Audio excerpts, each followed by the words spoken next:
reform by April 1st, when New York State hopefully adopts a budget. Let's hope so, because this Medicaid cruncher is really killing us all. You know, because of our exposure to Medicaid, so many people unemployed, and Medicaid is the last ditch for medical services. If you haven't got medical insurance, which Right. when you lose your job, and a lot of companies, even though you have a job, are cutting back or doing away with your health insurance. So now you get sick, you got to go to Medicaid. And this county is being clobbered. And we are now, according to the pundits in the papers and the people that do the figuring, the highest tax county in these United States because of this. Yeah, and one thing that of course, touches me, that within a couple of years I'll be 65, and fortunately my wife is a teacher in Sherman, but as I talk to people now, because I'm 63, I discuss with them, well, what do you do now when you're 65? What kind of a supplement plan do you have? How much does it cost you? Yeah. And obviously the senior citizens group, I may have to go to a few to find out more information about that. Well, the seniors all vote, or should vote. And I keep getting emails saying, just throw them all out, let God sort them out. All congressmen, senators, senators and congressmen, throw them all out. They're screwing the seniors, and they're beating the crap out of us in terms of our expenses, especially health care.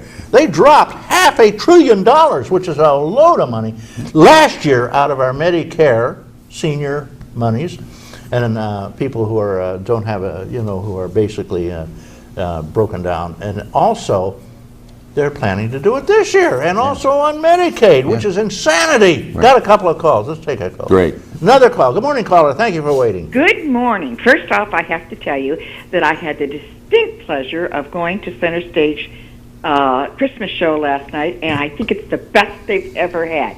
And I happen to know, due to an error on my part, because I had some tickets reserved and the people that picked them up didn't know they were reserved, there are 2 tickets left. Call ahead, though.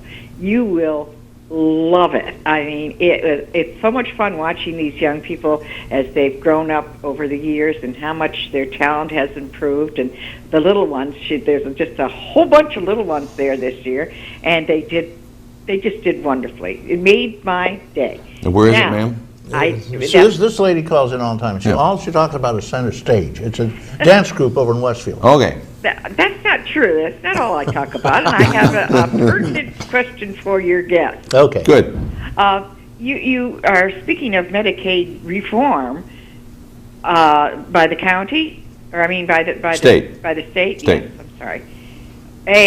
Part of it's already happened because my Epic is no longer going to be in effect because it's been, which is a New York State program, and apparently it's been cut down to the bare bones, and it'll be in effect for the gap. That's it.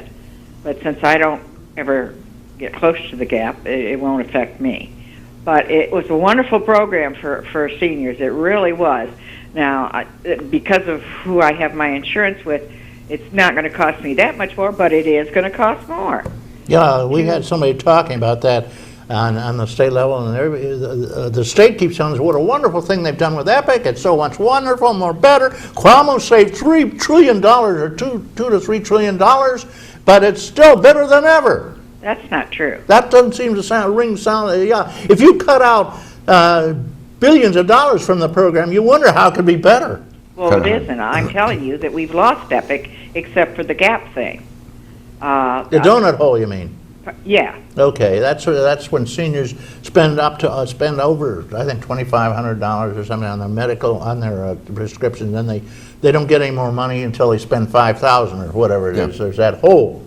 Right, which is ridiculous. But anyhow, I do have, as I said, can your guest go into what he actually means by the Medicare reform?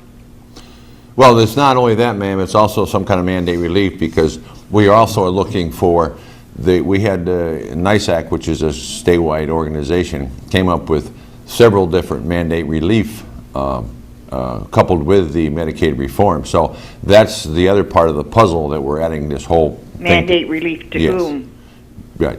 A mandate relief to whom? Back to the counties. In other words, unfunded mandates. And for example, the one thing that we passed this last meeting, which is a motion, it's simply a letter to New York State.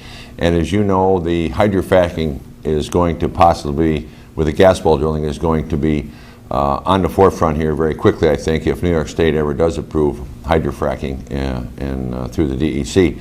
But for example, if the state required us to go out and observe these wells, and they did not fund that person to do that within Chautauqua County, we would have to pay that amount of money to that employee, which we would be required to have through New York State law. Those are the kind of things that they call unfunded mandates.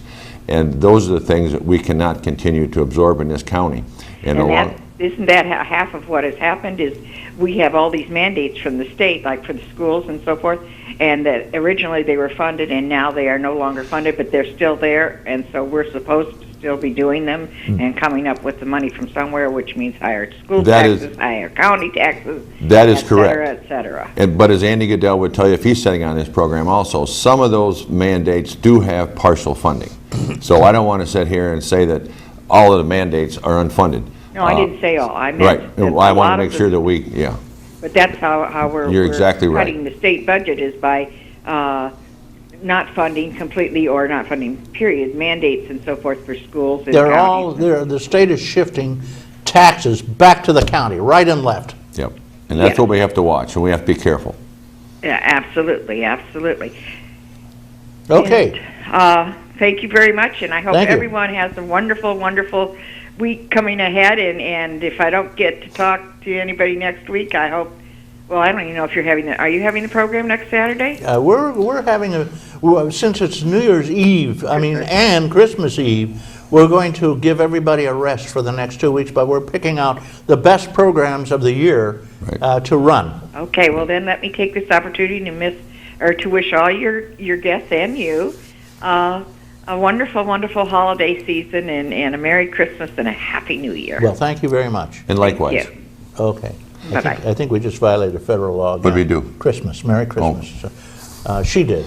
Well, that's all right. I don't think anyone's going to call in. The other thing is while we're sitting here. Yeah, fracking. I want to talk about that. Okay, well, the other thing. What is fracking? Well, that's when they go down, like these wells right now, that there's Utica shale in this area. You've heard them talk about Marcellus shale.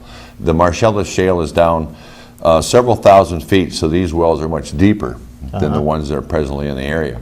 Well, right now, we know that there's Utica shale many thousands of feet down below the ground, and what they do, they drill down and they go out horizontally, and they drill a group of wells, maybe 8 or 10 to a site, but they go out like they do with bicycle wheels. How far can they go? Well, to be honest with you, I totally don't know. Maybe they're going to somebody else's property. Well, oh yeah, they do, but they want to go out and they want to lease and drill maybe 750 acres in one block. And so everybody participates. Yeah. Well, this fracking, there's a ferocious opposition to it by a lot of people. Why is that? Well, because I think that people are concerned about their water pollution in their wells and this sort of thing. Yeah, well, the well casing may leak. But I really believe with the technology today, I don't think, and the casings being that far down in the ground, that when DEC approves this in New York State, it will be safe. You think so? And well, I also think that you're going to find that the gas companies will be responsible for this, and they'll be urged to test before there's ever any drilling done. And so some of these new rules and regulations are going to play out in when they do have final approval. Maybe this will be part of the expense of the county. Who knows? Well, what kind of poisons do they put down there that everybody's afraid of? I'm not going to sit here and try to... Cyanide or what? Well, they talk about benzene and some of this stuff, but that's going to stay in the ground in my feeling. Humble opinion. Yeah, my humble opinion. But you've got to remember, I think it'll bring jobs to this county. It'll bring leases to farmers' properties that are going to be sustainable. I'm at a meeting Tuesday. There are leases out there of $2,000 an acre. There are royalties of 14%, 17%. Everyone that has any kind of land will benefit from this in the lease. And then jobs will be created putting these wells. Oh, that's great. So I think it's something worth looking at. Yeah, okay. But the thing that I also wanted to mention, because I'm on this program, is the nursing home, the county home. And I'm just sitting here wondering if elderly people out there, when you look to a place to live, I think first you look for a residency. And I say this because I have friends they're at Heritage Village, for example. They went over there and they're living in a house. Well, the next step after their residency that they live at this site is going into some kind of a assisted living facility after that. That one of them may get sick or they may not get sick. Yeah. And then the next step would be long-term care. And this is the thing that I hope that people are open-minded about. This is something that we cannot offer at the county home. We can offer only long-term care. And now, as I talk about the county home being privatized, I look to enhance the campus, Reed. And I'm just curious by some of your listeners out there, as we all get older, what do we look for? Do we look for a place for residency to live and then move to an assisted living facility and then to long-term care? The county home is invaluable to this county. The residents, it's a wonderful place, but are all those people in the county home now long-term care patients? Many of them, most of them are Medicaid, as I recall. It's very hard to get into a privately owned healthcare center because of the fact that the Medicaid doesn't pay anywhere near as much as a cost, really. And so they hesitate to bring in Medicaid. By law, they have to have so many beds for Medicaid. But the only way you get in is somebody's got to croak before you can get a bed. You know, that's the way it is. But the county home is almost all. It's open to very few private pay patients there. And so if they privatize it, suddenly you lose probably 3/4 of your Medicaid beds in this area, or certainly in that hospital. But as we go out and talk about this, I think this is important because Absolute is a sponsor of this program. Yeah. I had an uncle in Wonderful Absolute. group in I Westwood. found it to be a great place, and I don't understand why we're not going to throw these people under the bus, for Lord's sakes. We want to take care of our residents, but we also want to be able to enhance the North County as far as assisted care and residential living, and we cannot do that as a county. So I just, over the next few months, I think if we do this, studies, not study so to speak, but Marcus Millchap is employed to look at the privatization of the county home. They tell me it takes 180 days. Right now, I know if we voted next month, it would not be sold. There is not enough votes there. But at least go out I and notice take a look. there's really a lot of opposition around the county. And of course, many of the jobs are county jobs, and Correct. they disappear. They'd be wiped out No, they wouldn't. Don't let anyone tell as you that. county jobs. Well, all right. I don't know what kind of union would come in. I don't know. I assume these people have unions that would purchase this place. I assume those people in that county home, those employees, are good people. They've been there. They have certain technical trainings that they can enhance. I know those people would be employed by the next group. Can we make guarantees of what they're going to make or what kind of benefits? Yeah, that's a question. No, I don't think you can, but we can at least put in part of the sale as you will give these people an opportunity to be employed. And I think then you would have more people employed there because you would enhance the facility, you would expand the facility because there's 14 acres there. Yeah, well, that's of course the question. What are they going to get paid now? The county pays a nice salary. Are they going to get that, which is not common in that much money in a private operation? So I think that's what they're afraid of. But Between you and me. well, you could, between you and me, we're on television, we're talking about Right. this, and you could be right. You could be right, but I want to assure, because I've been to the county home and talked to the residents, I expect to go back there. But we need help with the fact that we're losing this much money on the county home. And How much are we losing? well, last 2 years ago was realistic. 1.6. It's projected to be next year over $3 million. We're losing $10,000 to $12,000 a day it's costing us to keep the county home. That's what, about $10 a person or something? Well, it's significant, Yeah, and it's quite a bit of dope. we need help going out and figuring this out. Well, thanks, Fred. We're with Fred Crosscut, who is the chairman of the Chautauqua County Legislature, and he's giving us a little inside information here. And I just wanted to talk very briefly about the new rifle law. There seems to be a lot of excitement about that. Before long, until recently, we were only one of 2 or 3 counties that did not permit Correct. rifles because they had to use these burdensome old shotguns, which were inaccurate and went all over the place, and they wounded a lot of deer. A rifle is much more accurate, and probably there are less wounded deer, but the rifle shell travels a little further. So what's the question here? They finally passed it so you can shoot a rifle at deer as long as you were, I guess, south of Route 20, right? Correct.